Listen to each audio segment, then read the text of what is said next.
Hello, you beautiful Ethicuties and the 40% of you who have still not subscribed to the Ethicsverse. Welcome to the coolest place to be every Thursday at noon Eastern if you think changing our workplace can change our world. We had a great episode last week, but I think this one is really going to top it. I really mean it this time. Let's get a massive emoji explosion because we're going to be talking about today going beyond paper programs, okay? So I'm going to run through some quick announcements. I got the one and only Elizabeth Wilkes-Woods, and we're going to be diving in. So drop that LinkedIn URL in the chat because what do we say every week? Your network is your net worth. Neither are big enough. So you got to connect with people. You got to take advantage of this amazing resource we all have, this amazing asset we have, because, you know, it's very unique what we have in our space where you can reach out across the aisle, even to a competitor, and get some tips, get some insights to solve a problem because we're all fighting the same battle in our little corners of the world. If you are here for CEUs, welcome. We give out hundreds of thousands of CEUs, it seems like, every single year. Each week, you can get CEUs for HRCI, the Compliance Certification Board, and for SHRM. So you can even double dip because we love you. We got a couple of great announcements here. You know, I'm going to keep talking about this user interface until everybody is with Ethico. We're a company that really tries to put our clients first, and we bend over backwards to be that extension of your team so you can spend more of your time doing the things that only you can do. There's a lot of highly paid people in your organization and probably on your team that are spending time doing work that they shouldn't be doing. When the scope of compliance is expanding, when the resources are not keeping pace, it makes it more important for you to make the right bets with your time and with the resources you have. So we did a full overhaul of our UI UX. So you can get a better dashboard, better information at your fingertips with more configurability. I just heard we just got a new client come on over the last couple of weeks, and they were waiting for over 2 months. How long? Too long, 2 months for them to for their vendor to update their locations. We turned that stuff around in 1 day because you got a lot of work to do. So if you are interested in seeing what's out there, if the love is lost, you should definitely check out Ethico. We got a bunch of great feedback from the G2 community. We got ranked as best ethics and compliance software in the world. And that is not a pay-to-play site. These are a bunch of actual reviews from folks. So go on G2 and see how we might stack up. And we got a really cool package in place right now with our brand new risk assessment tool. Again, it's a flexible risk assessment tool that you can do your annual risk assessments on, or you can do bite-sized risk assessments. A lot of folks are moving toward these, you know, more data, more risk intelligence so that, again, we can pivot quicker, we can be more agile and show up like business people that connect our efforts to the objectives of the organization. We can't do that if we don't know what risks are happening in the organization. So right now we got a little bit of a special for all of my Ethicuties, 50% off. So hit that demo button if you like. And also check out this DOJ defense package that we've put together. This is going to give you everything you need, 25% off because I love you, everything you need to sleep well at night, knowing that, you know, your program is effective and knowing that you have the receipts to point to show that, hey, these efforts are actually mitigating the risks and they're actually adding value to the organization. You know, so much of what we talk about starts with mindset. Our mindset, our outputs in life are a function of, first, the battle that's waging in our minds. And if we think we're a cost center, then we're going to show up as a cost center. If we instead think that we and believe in our hearts that we can add value to the organization and that de-risking an organization and building a true authentic culture of integrity is something that transforms companies and adds a bunch of enterprise value, it's going to let us walk in with our chest out, our chin up, with a lot more confidence to get the resources we need or to turn those light bulbs on at the top. A great way to do that is to check out all the thought leadership that's out there. So we added a bunch of new books to the Ethico library. We're going to be giving away a ton of books because, you know, I don't even like making money around here. I just like giving away books. We're going to be giving away a ton of books at SCCE, which is coming up, which I'll talk about in a second. And we continue to rip out more and more episodes of the Ethics Experts. So, of course, Elizabeth has been on the Ethics Experts. If you've not checked out her episode, it's episode 221. And the episode we released this week is with Bill over at AT&T. So great episode. He's somebody who really cares about a speak up culture and creating the circumstances for success, which really start with employee engagement. You're never going to get that employee engagement if they don't feel that belonging, that connectedness to the organization. And they're never going to feel that connectedness if they don't feel like they have a voice. So definitely check out that episode. And I want to share a little clip from that world famous episode that we just launched. A semi-tragic but a pivotal moment in my career trajectory was I was on a phone call with a high-ranking employee of the NFL, and I got a text message at the time. The text message was informing me that a friend who we had been teachers together had been kidnapped by ISIS, a guy by the name of James Foley, had been killed. by ISIS in a very gruesome public way. And indeed, there was a video of the killing. And that's a hard moment. That is the last thing in the world you ever expect. I would characterize it as traumatic. I'll never forget this individual at the NFL in that moment, the depth of humanity of my counterparty. And he was a guy I have deep respect for, to try to be present and be thoughtful and kind of be in that moment for me, just a human that could interact, like put aside, obviously, some of the business dynamics. But it was this incredible exhibition of just empathy and humanity. At that moment, I said, I got to make sure I'm showing up, because who knows who I work with on any given day is having something similar in terms of impact in their world. So you got to remember that every business is a people business, and we can't do our jobs without engaging these human sensors inside the organization. And so bringing a little bit of empathy to the process, bringing a little empathy to our interactions with our counterparts in different departments does a ton to really kind of lay the foundation for us to do a lot of great work. Speaking of laying the foundation, the one and only Allison Taylor wrote this phenomenal book, which if you haven't read it yet, what the heck's wrong with you? Readers are leaders. We're giving away 5 copies of Higher Ground today. So get active in the chat. Share your tips and techniques, ask some great questions that I can pass on over to Elizabeth. 2 more quick announcements. Let's call it 3. We are going to SCCE. So I'm speaking at a couple of different sessions at SCCE. If you're going to be coming to Nashville, bring your cowboy boots and cowboy hats, and swing by booth 200 and pick up a book, maybe even a hoodie if you're wearing perfume or cologne. And then we have a great cocktail party to kick off the conference. People love our cocktail parties. They call it the coolest party in the world, the coolest party at the conference. That's going to be on Sunday night. So come on through, have a couple of drinks, have a couple, 2, 3 drinks if you want. And then also, Opal, the Opal folks are putting on a conference pretty soon here. I'm going to be speaking at that as well. So if you just can't get enough, come on through to this conference. And we're giving you 50% off because we love you. Okay, with all that, I'm going to dive in, introduce the one and only Elizabeth. How is it going? It's great. I love all this enthusiasm. As a stoic English person, it's a lot, but it's cool. That's why we're such a good team, me and you, you know? I'm like your straight guy. It's great. All right. So today we're talking about going beyond paper programs, and we're going to be talking about how to get our program to breathe life into the program. So you have a lot of experience as a regulator and as in-house counsel. And so today I hope to talk about how we can develop that kind of instinctive ethical response to employees that kicks in when the policies can't, that instinctive response that kind of fills in the gaps to what might not be articulated in a policy.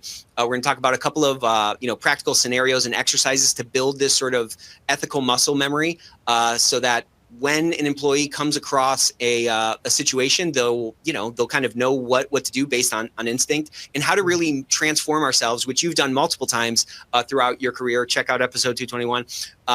Transform from kind of this like enforcement arm to really an empowerment arm. So much of what we do as ethics and compliance officers really translates into more enterprise value when it activates these human sensors in the organization, not just with respect to them feeding more risk intelligence to us so that we can direct our efforts better, but from, like I was saying in reference to Bill's episode, from the belonging and the engagement that comes from folks. So I want to kind of kick off here, Elizabeth. You talked about compliance programs exist in 2 worlds. Walk us through what you mean by that, and I want to talk a little bit about that disconnect that seems to occur in a lot of programs in practice. Sure. Well, world 1 is the world where you spent lots of time curating these beautiful policies and procedures. The stack is probably about yay high. And then world 2 is the real world, in particular where, for example, let's call them sales, are working for bosses that just kind of go meet the numbers, just get it done. Now, as compliance folk, because we are the people who would adhere to the stack of paper, we're like, but they're doing it because we've detailed what they're doing.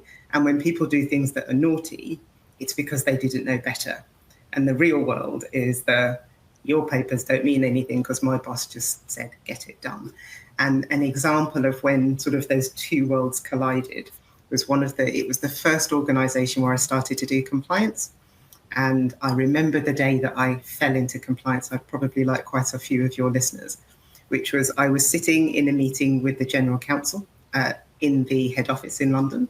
And we received a call from the head of legal in one of our subsidiaries. And he was in France. And he said, does either of you know the name of a good antitrust firm in Paris? And we were like, you're in Paris. we're in London, why are you asking? And it was like, well, we've been contacting quite a few of them and they're all conflicted. And we were just like, just give us a bit of background. Why is it that you need one? And ultimately, they were being investigated. They had not realized, they had not told head office. Now we were in a world of pain. And I think probably the next 6 to 12 months were spent negotiating a set of undertakings to try to dig out of the hole that they had not even realized that they were in. And the reason why you could tell the two worlds is that subsidiary had the paper that we produced, the policies had been translated, the e-learning was being done, the figures were coming through saying it was being completed. But the reality of it was that unfortunately we had an individual who was sitting in a trade association meeting, conversation went to a place that it shouldn't have gone, and instead of getting up out of their seat, which is what they were trained to do, they sat there and listened in, and then were at the head of a cartel. So it's very seductive to rely on the paper, but the reality is often very different to how we have documented and how it should be working.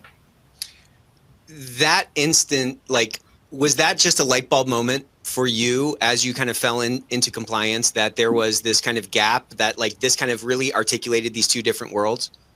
Absolutely. So I think I wasn't involved in compliance at that point, and not long afterwards the general counsel went, you run it. So it's like, okay, that's fine. So the only experience that I had had of compliance up until that point was I was one of those people that had read all the policies and went, I don't understand it.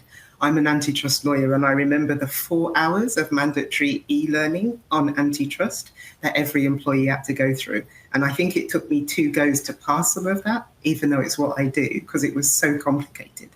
And so you understand when you kind of experience compliance as a non-compliance person, just how bureaucratic and difficult it can be to navigate. And then when it becomes your program now to advocate, you just kind of go, whatever that was, we're not going to do it. Because I remember my reaction to the terrible e-learning, the long policies, the SOPs that no one read. I was that person, not feral because I'm a lawyer, but normies don't read all that. But and normies are what? What are normies? I'm just kidding. Let's call them normal people who are not in compliance. So why do you think we have that false sense of why do we have that false sense of security? I mean, this is not like a one-off thing. This is kind of like going to, having to, maybe have triple bypass surgery, and your doctor saying like, your cholesterol is really high. You're going to have to change some things. You're like, what do you mean? I wear leggings. I have gym shoes. Gym shoes are trainers. Okay. I wear trainers. Okay. Like, why do we have that false sense? Like, the example I just gave is a ridiculous example, yet many organizations, we really kind of hang our hat and we really rely on these paper programs or these elements that we have in place without sort of looking beyond to the gap or looking into that sort of second, that second world you talked about. What's at the root of that, and how do we start to kind of attack that? So I think for me, there are probably 2 routes. Number one is there is a regulatory expectation that there's a certain amount of paper in your program. They're the ones that say you need to have training. They're the ones that say you need to have policies, et cetera, et cetera. So there's an expectation that we produce paper. The second thing is actually the paper is really easy to produce. I think if you ask any of us to prepare like an anti-bribery policy, give us probably about 15 minutes and we could knock up a really good one. With Copilot, it may only take 5. The paper is easy to do. The behavior is really, really hard to move. And you'll know better than I am. When you're in front of an executive and a board, it's very easy to just kind of say, we've rolled out the paper, we sent some emails, we tick some boxes. I can show you the metric of ticking the boxes. And it's very easy to get very comfortable with that because it's the demonstrable stuff. But the really difficult one is, are you actually changing the behavior, in particular of your highest risk individuals? So I think it's the disconnect between sometimes the regulatory expectation, which often doesn't really understand the real world of work. And also, frankly, the paper is really easy to create. Changing hearts and minds is really tough. Paper, easy. Yeah, and I guess you can get that sort of objective confirmation that like that box is checked. I have the paper, the policy has been rolled out. People have taken, I know what the completion rates are on the training. It's so much harder to measure those hearts and minds. But to your point, that's kind of where the battleground is. I mean, that individual, that salesperson you were talking about, I think on our episode you talked about him as one step away from, or he was described as one step away from like Al Capone or something. But he sat there in that conversation, and like the question is, did he have those alarm bells going off? I.e., did the training even permeate into his mind, or was it like a full ignorance that he was kind of out of bounds and didn't know it? Yeah, I think it was. I was having a chat with a colleague the other day. When I first started in compliance, especially when you listen to what people say, especially some consultants, you would write the policy first because you would kind of go, need to document this, roll it out, some e-learning, all good. The reality, especially when you've done this a while, is you need to change the behavior first and then write the documentation, because then you're codifying what you know can be done. It's very easy to write the aspiration, but then often what I found is there's a disconnect between what the paper says and what people do. And that's where your regulatory weakness is. Because a half-decent regulator will kind of go, yeah, I know it says this in the policy, but that's not what you did. And I think one of the other extra sort of weak things about these paper programs is there's often very little monitoring and assurance. So you can get really comfortable and pat yourself on the back and kind of go, they're following this because I wrote it. So what else would they be doing? But if you're not checking, super dangerous, because unfortunately the first time that you realize that they're not actually doing it may well be a regulator tapping you on the shoulder. We need to have a word. Sadly, I have experienced this bitter pill to have to swallow. So yeah, I mean, you're almost talking about kind of flipping it on its head. Like we traditionally think about the behavior as like an output, as like a dependent variable, and the paper program as that independent variable. And you're kind of saying flip that. The independent variable is the behavior, and you need to get a sense for where people are at and how they might actually react. And then in response to that, develop that dependent variable, which is the policy, or which is maybe your line of attack, which could be across a number of different sort of elements, whether it's something paper, something training, some kind of conversation, whatever, to really try to close that gap between that aspirational behavior and what's actually happening on the ground. How would you, like, if you're stepping into a new program right now, how would you kind of implement this kind of flipping of, this flipping of the script? What would you do? Like, what kind of data points would you be looking for? What kind of interactions would you start to try to have in order to like maybe organize your efforts and like put out, because it's all about like I was saying at the beginning, it's about making bets with our time and kind of pointing the fire hose at like the appropriate fires. Yeah, I think for me, there are two key data points. Number one, your speak up data is your friend, because if you know what people have got wrong before, you can figure out and kind of go, but why did it go wrong? And I was having another chat about this with a colleague. However, be careful of your root cause analysis where the root cause is, it was a lack of awareness. Because from my perspective, did they hide it? If the answer is yes, it was not a lack of awareness. Trust me. Because if you weren't aware, you would kind of go, oh, it was fine. I didn't bother to hide it because I didn't think it was wrong. Invariably, these people hid it. They absolutely knew what they were doing was wrong. So it's not a lack of awareness. I have lost count of the amount of times that the root cause analysis is always, it's a lack of training. It's a lack of awareness. Again, lazy thinking. So my daughter does that. My daughter says that with the kitchen. Okay, she's supposed to clean the kitchen. She she doesn't know. Give me a break. You did exactly. Okay. If only you told me. It's like I have told you 100 times, really. But but also, again, these we know invariably when you're interviewing someone that's done something naughty, that's their go-to. I didn't know, but then you dig deeper and you go, you did know. Here's evidence that you knew, and now you get the reality of it, which is often a couple of things. My boss just said, get it done. Yeah. I know that it said that, but I mean, the reality of it is business is done another way. Or the third one is, I got nothing. Because usually at that point, they just kind of go, whatever I say, I know it's going to be an excuse. Rarely is it that I've experienced that non-compliance is truly at its heart because of a lack of awareness. But actually, it's a really easy, because also it's just a tick box, because when you go, give them a bit more e-learning and we're done.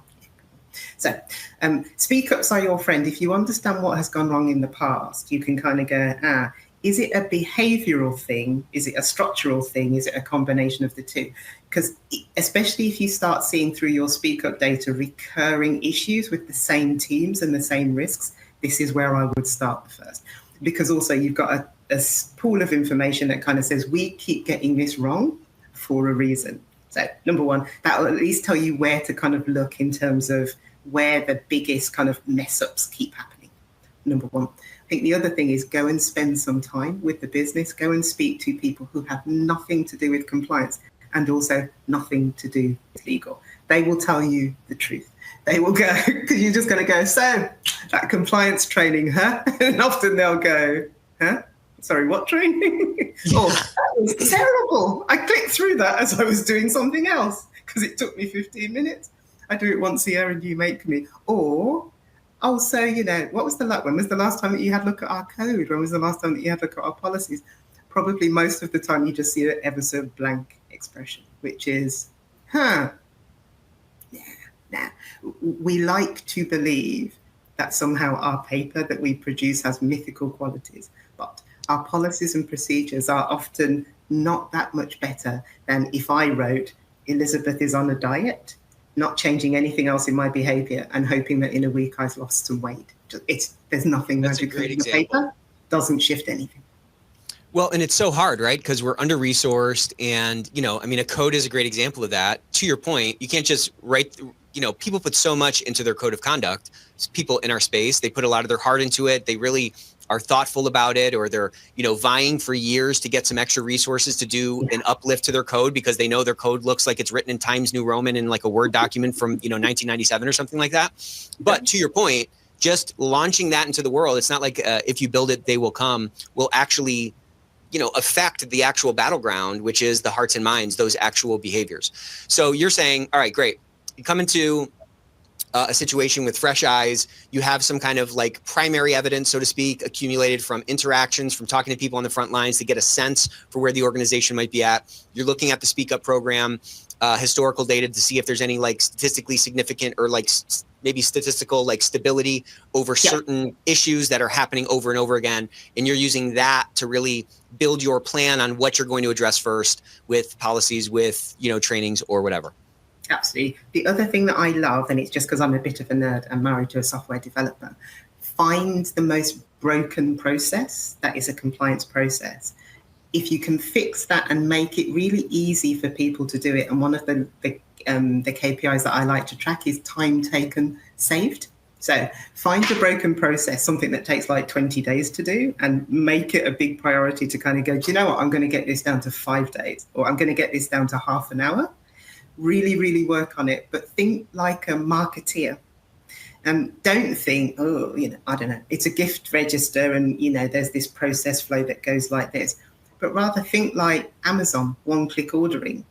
What's the most simple way that I can make people do the behavior in exactly the steps that I want to? What would that look like? What's the fewest numbers of steps? How could I make it easier? What would the button look like? And work with a few people to kind of go, what's awful about this process? Trust me, they'll tell you.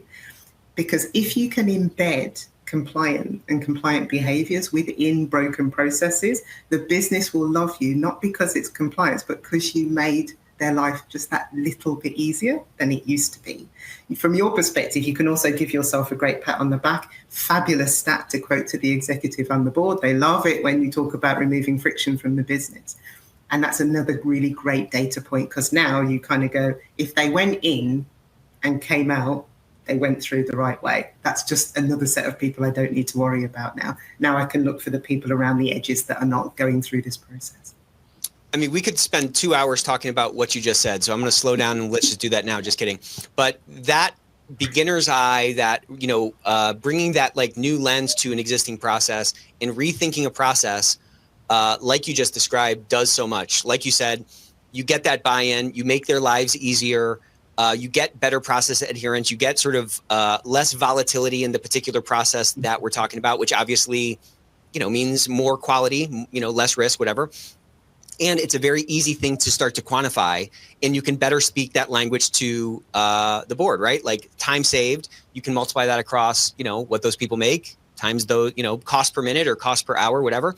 And that gives us some like tangible, objective fodder to again show our value. The value that we provide in an organization, it's everywhere. It creeps into all these different areas, and we have to create those kind of circumstances for success ourselves if we're going to like put it on paper and double underline it and show, hey, this is just a little piece of the value that I'm creating. But that's incumbent on us to do that. Like no executive is going to say, oh, wait, I noticed that this process is different. I wonder how much time the company is saving. I wonder how much money the company is saving. Like we have to advocate for that, There's this great book called The Goal. Have you heard of this book?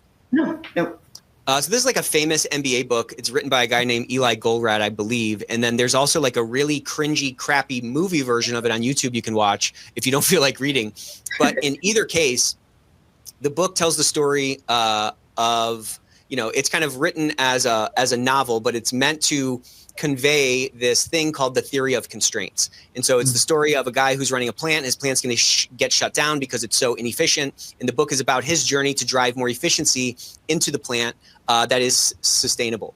And I learned a lot from that book because this theory of constraints, once you understand it, you start to see it everywhere. And essentially what it's saying is that in any system, it's just a bunch of separate processes or a bunch of separate steps. And the throughput, the amount of stuff throwing, you can think about this like a production line, the amount of stuff flowing through a system is ultimately constrained by the step that is the biggest constraint. Every system has a constraint. And they use this example of a Boy Scout troop, going on a 5-mile hike or something like that. It can only go as fast as the slowest person. And so once he's able to see, spoiler alert, all right, in case you're not going to watch the movie, okay? And once he sees, oh man, this kid who's the slowest is slowing us all down. We're never going to get, to the campsite by sundown. They take that guy's pack apart and like they share the load across the faster kids, and then the whole group is able to go a lot faster. And I'm saying that in any process that we're talking about, it's exactly what you just said. There's always a step that we can kind of optimize. There's always an output that we can, enhance by addressing one of those steps. And until we're able to or willing to kind of reconsider a process, we're going to just kind of keep doing the same. The status quo is going to maintain.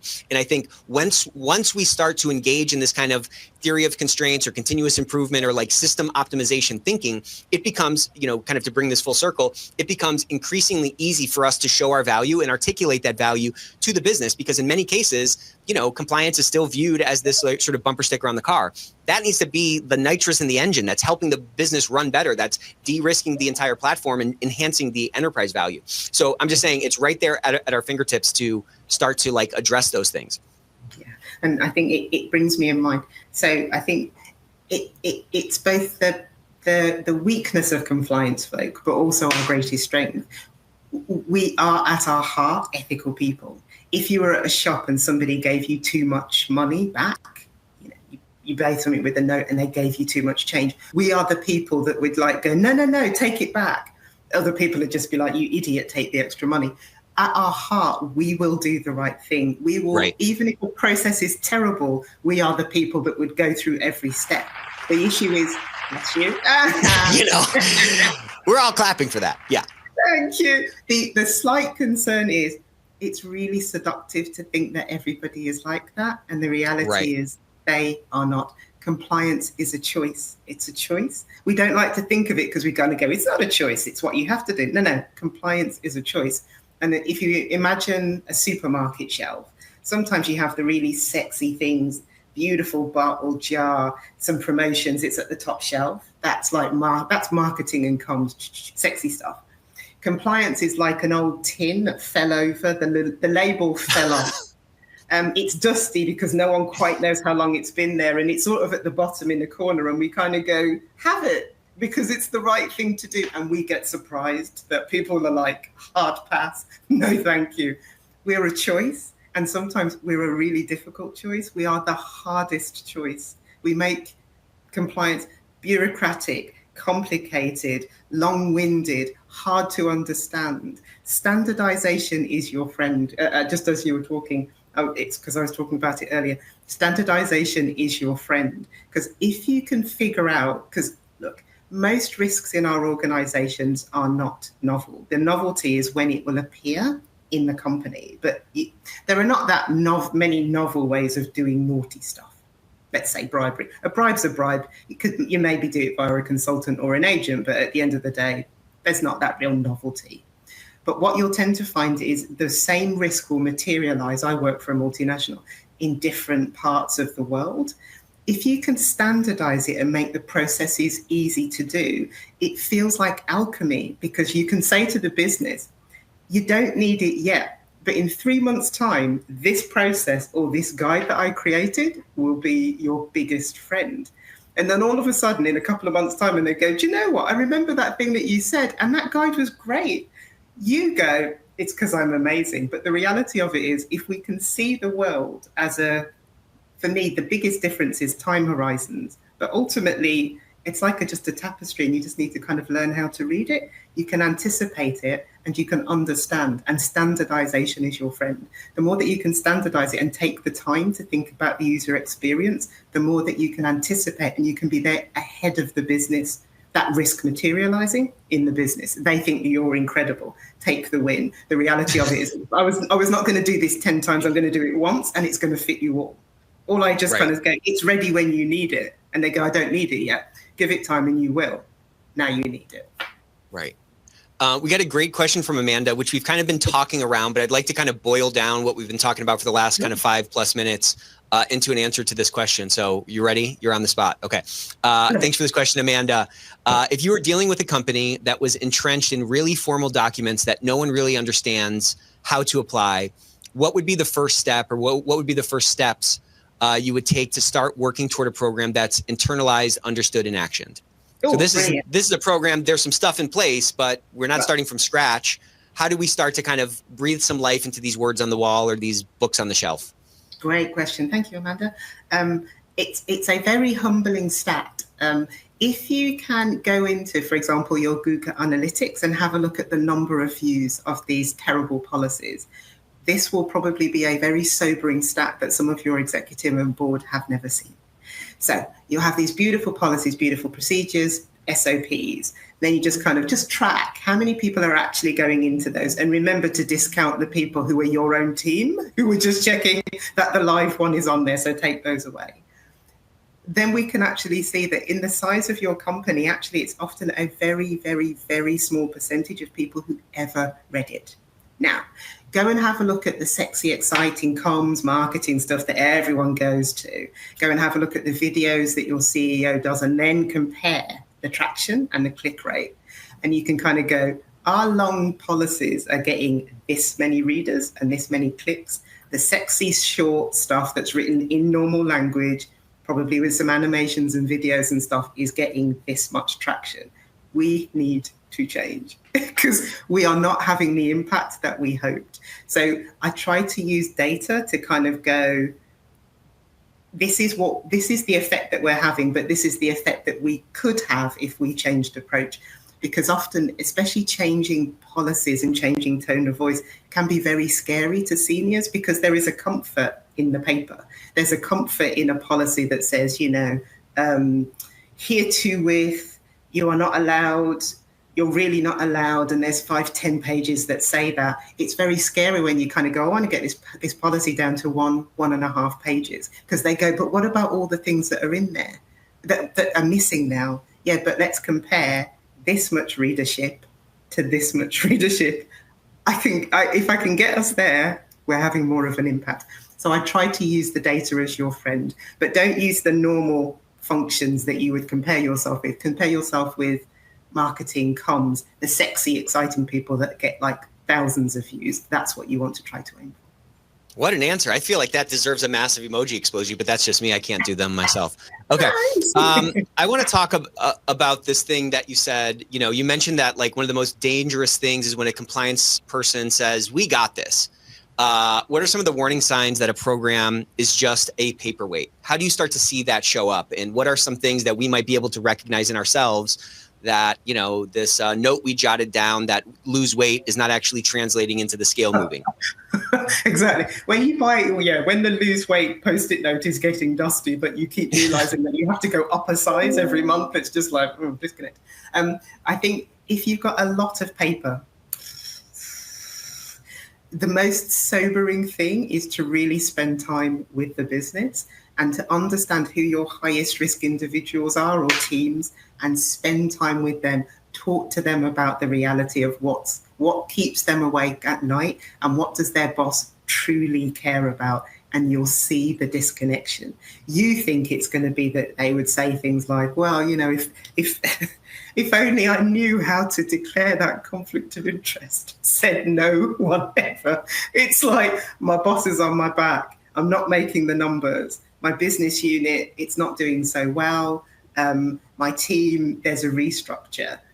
You need to, it's teaching you to suck eggs, but you need to be able to speak the language of the business to have traction in the business. Otherwise, it's like people talking two different languages and being surprised that you're not understanding each other. But yeah, talk to a normal person that has nothing to do with your program and talk to them about your program and see how blank their expression is. That will tell you whether or not you have a paper program. Generally, they'll just look at you like, sorry, but there's a policy for that. I didn't even know. But that, to your point, is proof that we're not communicating our program in the language that they care about. You know what I'm saying? Like, I always ask, like, to what end? If somebody tells me something like that, I'm like, okay, well, what's the point? Like, why should I care about that? I think having a couple of those conversations can maybe give you some clues on maybe you have the wrong instincts, or maybe you're not communicating that in the right way. And this leads into a great question from my man, Kershwin. How's it going, Kershwin? Great to see you, man. How and who do you share the wins with? I try at the compliance committee, but how do you get the message to everyone else? This is a great question because, like, so many of us are resonating with this. We're true believers that a culture of integrity leads to better business results. We're trying to rethink our program. We're trying to, bring innovations to the program and how we interact with these different stakeholders in the organization. And many times we're getting some, like, real wins, but how do we sort of communicate those? He goes on to say, get recognition for making life easier, but also ensuring that people do what is expected. So that's a balance point. So how would you kind of answer that question from the one and only Kershwin? Great question, Kershwin. What I try to do is find the other functions that are communicating their wins and think about the link between the two, for example. If it is that your procurement function has sort of said, we've done this excellent work to make it easier to onboard vendors, I don't know, as an example, maybe we could do a joint communication, because you can also do, and we contributed to a 20% reduction in that, or we worked alongside them to enable blah, blah, blah, blah to be done. So where possible, the thing about compliance is sometimes it can just be a shopping list of activities that's very difficult for people to understand with no context. So I'm working at the moment with our investigations team, and we'll do some joint comms about speak up and compliance, because sometimes it's the so what is quite difficult for us to communicate, because you're just going to go, a terrible program is a little bit better than it was yesterday. And people go, big whoop, who cares? But if it is that you worked with another function or they input into it, you can piggyback and work with them to do joint comms, because let them do some of the hard work for you. Why not? Your big friend will be HR. The more that you can align your program with the purpose and kind of leadership expectations, who we are, what we stand for, that whole culture piece, you should be lockstep with HR, because both of you are trying to shift behavior and you can work with each other. They will help you big style. And also they have usually a massive reach. People will read stuff from HR because they're the people that make sure that you get paid. So find your friends and communicate jointly, because often the more that you work together, they'll actually be really happy for, yeah, of course. Yeah, we can do a shout out for you at the same time. I think that's great advice. And I think, man, there's so much in that. We have to, first of all, to Kershwin's point, we have to look for opportunities to take credit. I think, though, back to what I was saying before, it starts with our own mindset that, like, we're adding value and we have opportunities to add value in the organization.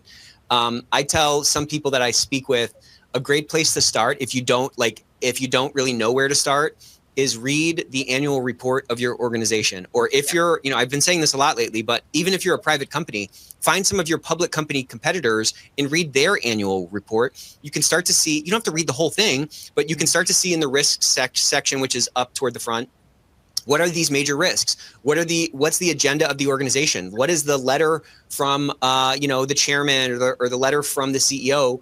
What are the things that they are focusing on? We did an episode with the one and only Dr. Hema Lomax recently. It was on Ethicsverse Day, and she was talking about objective-based, risk management. And we need to be able to connect what we're doing, the efforts we're taking, or the benefits that our program is generating to the objectives of the organization. And when we can do that, that naturally gives us the right, parlance to communicate in terms that are going to more likely resonate with the organization. Okay, that's one point. And then the other point, this is for all my lawyers on the call. And I would say it's really for everybody, because it feels like everybody in compliance is like kind of a lawyer. Like they at least have that sort of legal mind because they've been around it so much and they have to think in that way. So much of lawyering is about building a compelling argument.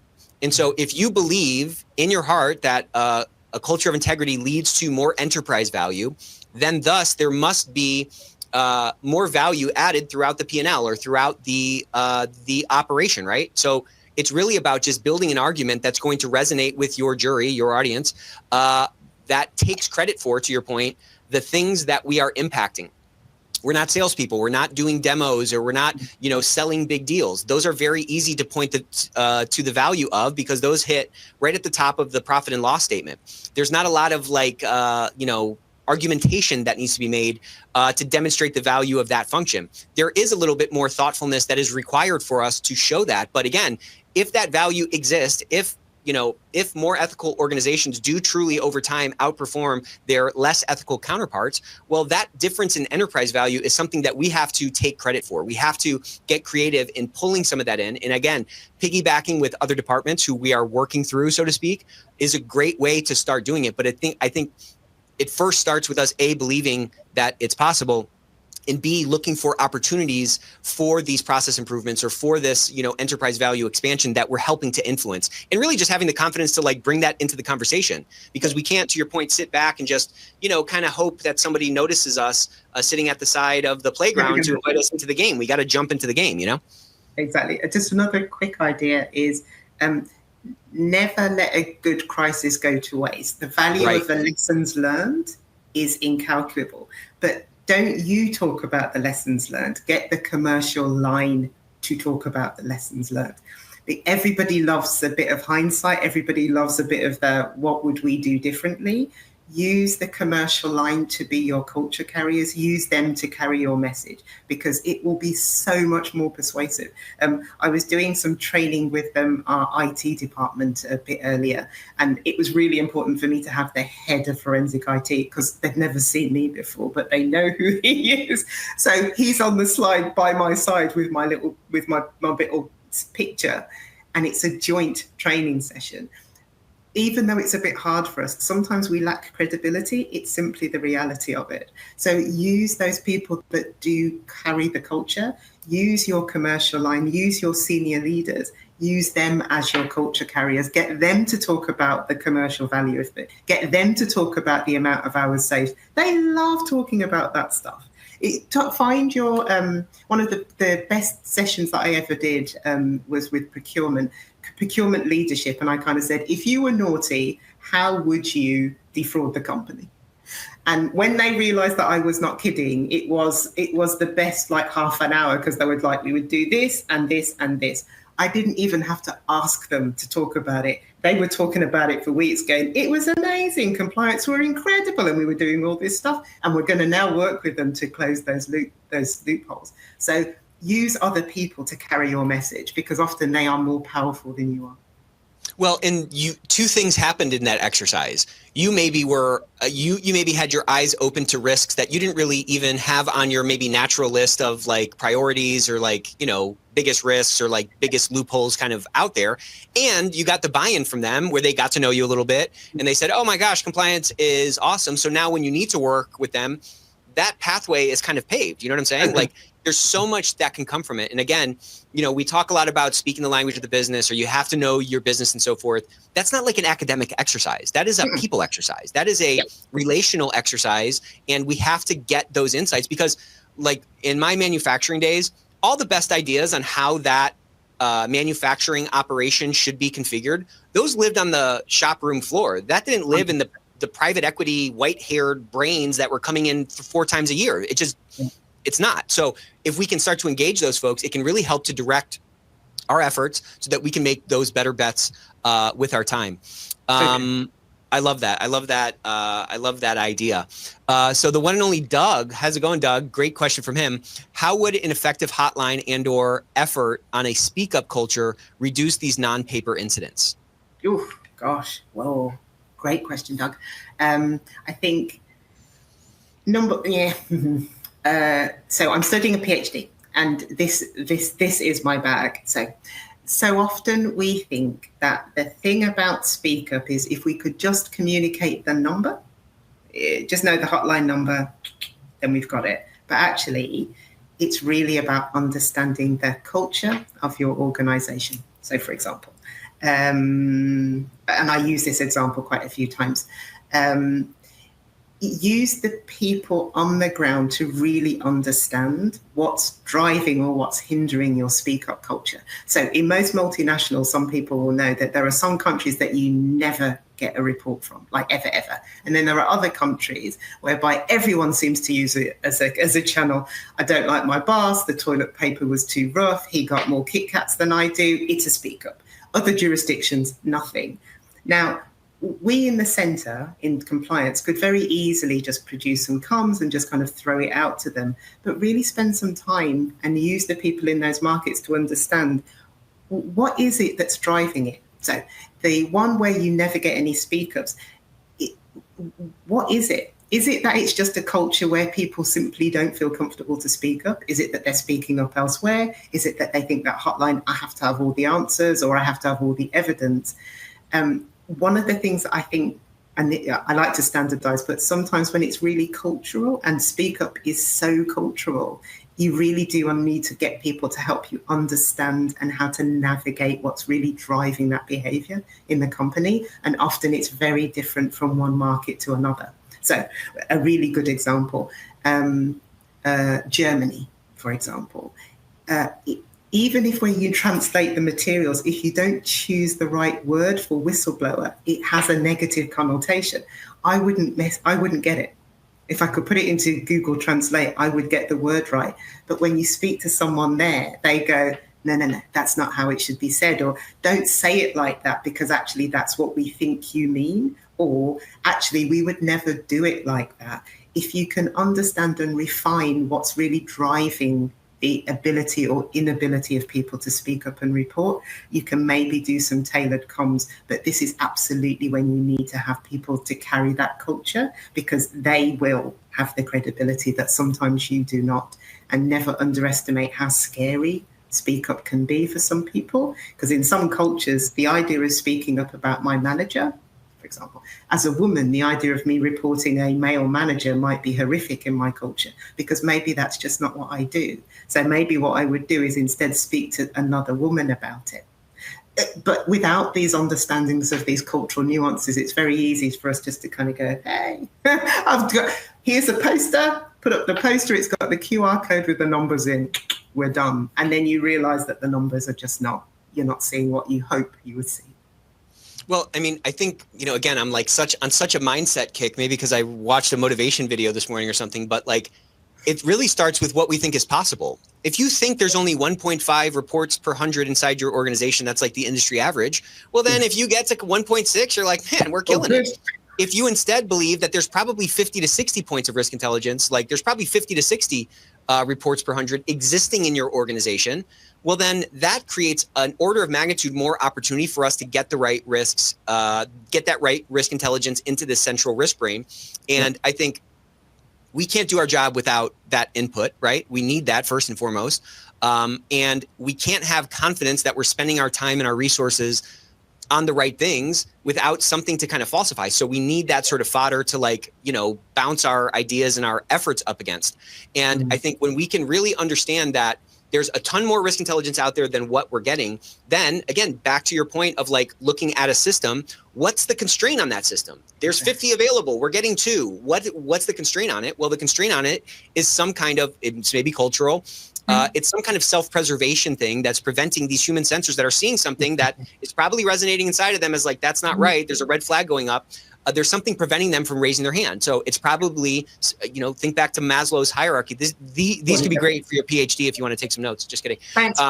What is the self-preservation? It's like they want to preserve their well-being. They want to preserve their paycheck and all those kinds of things. So most all folks have, in our space, they have a heart to try to protect those people. We want to shine a light on whistleblowers and honor those people. There's probably protections in place with your third-party vendor that a lot of people don't understand or they don't believe. So just starting at that sort of front gate and really trying to address what the fear is, what that, what's the thing constraining the interaction, that if we have it, we're able to do a lot more and really start to kind of get to that perpetual motion machine that a real authentic culture of integrity can turn into, then we might rethink some things and not, again, hang our hat or get that false sense of security to say, hey, we just updated our posters and we put QR codes. These new things, QR codes, they're on there now.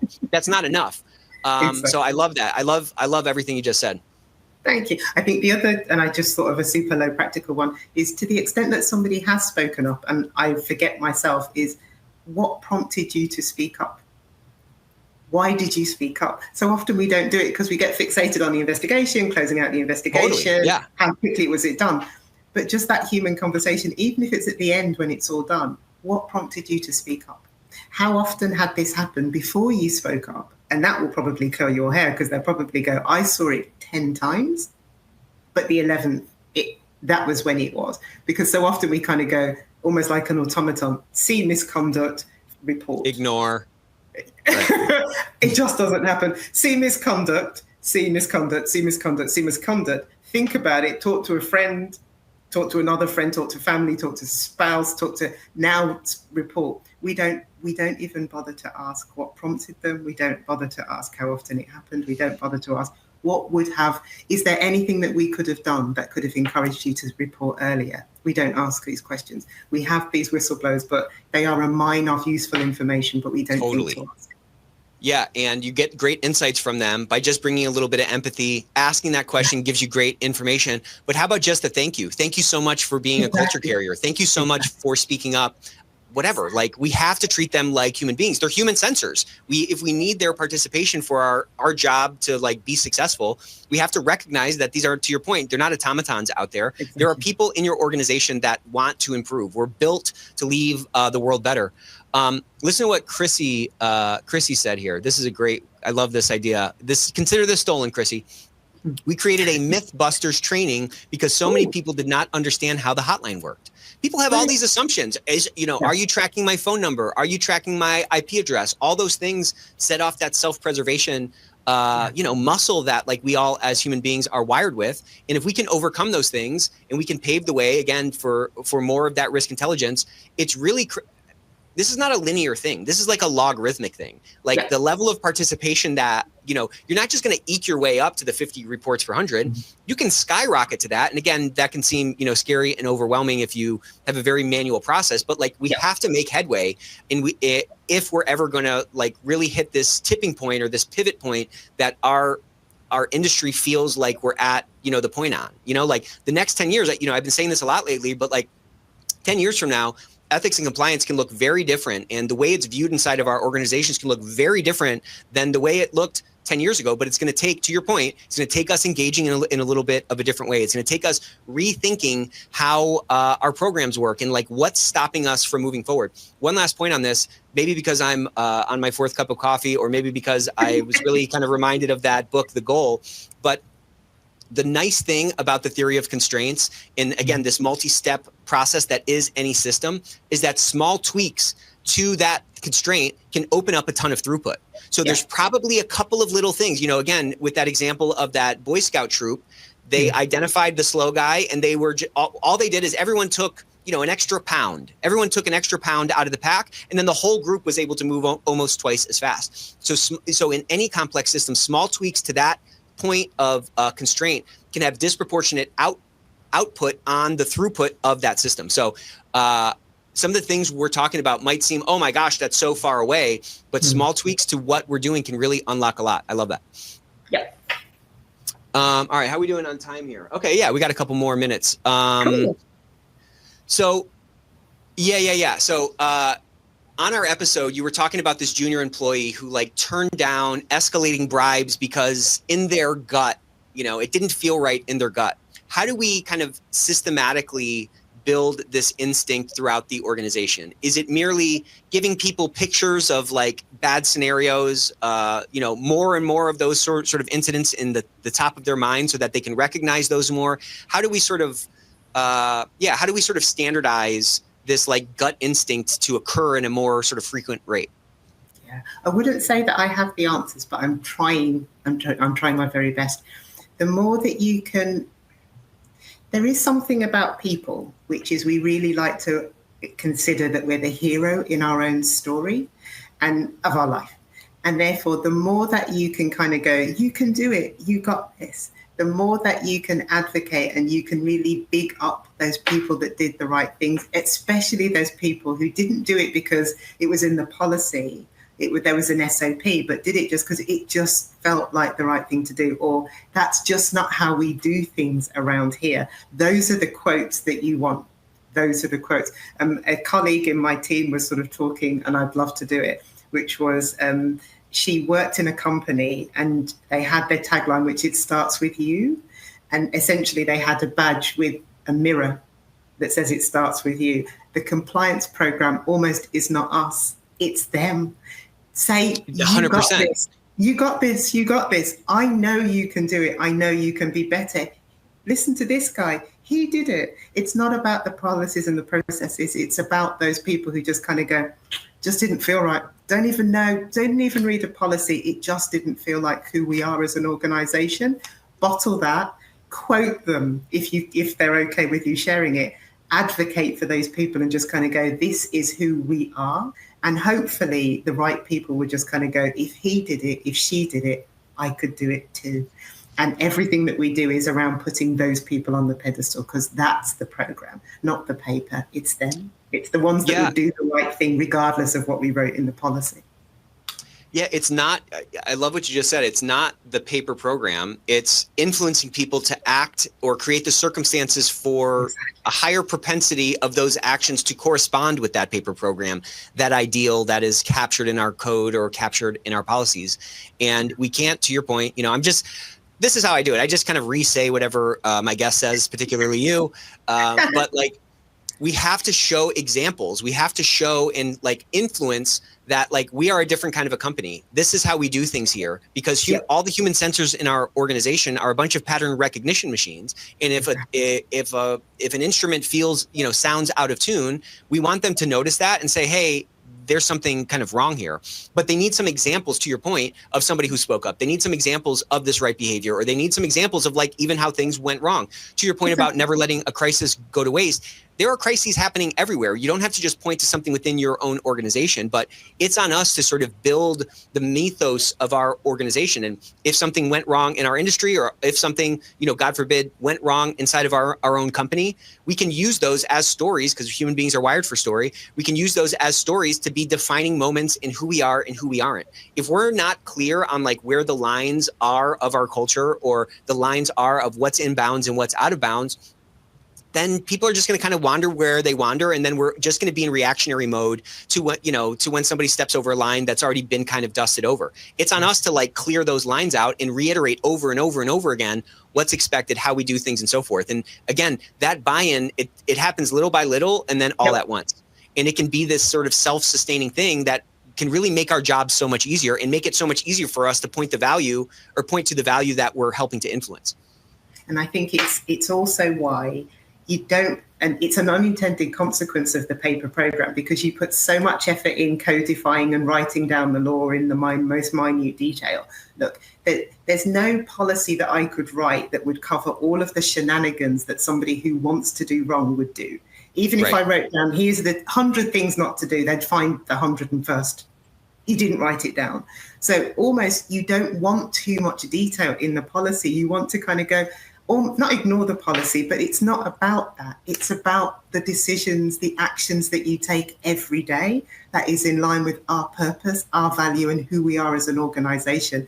That's the policy, not that. That's why you do that first, and then you codify it into the policy. Because often you don't need that much detail. All they need is a few hints and tips, and they kind of go, the rest of it we got. And if you treat them like adults, you go, I don't even need to write it down for you guys because you got this. And everybody likes a little pat on the back from compliance. I had one more question, but we are kind of right at time. So we're going to have to have you back, or people are going to have to check out the episode that we did, which was phenomenal. Let's get one more massive emoji explosion. People are saying this is the best episode they've ever seen. Absolutely fantastic session. People absolutely love you, Elizabeth.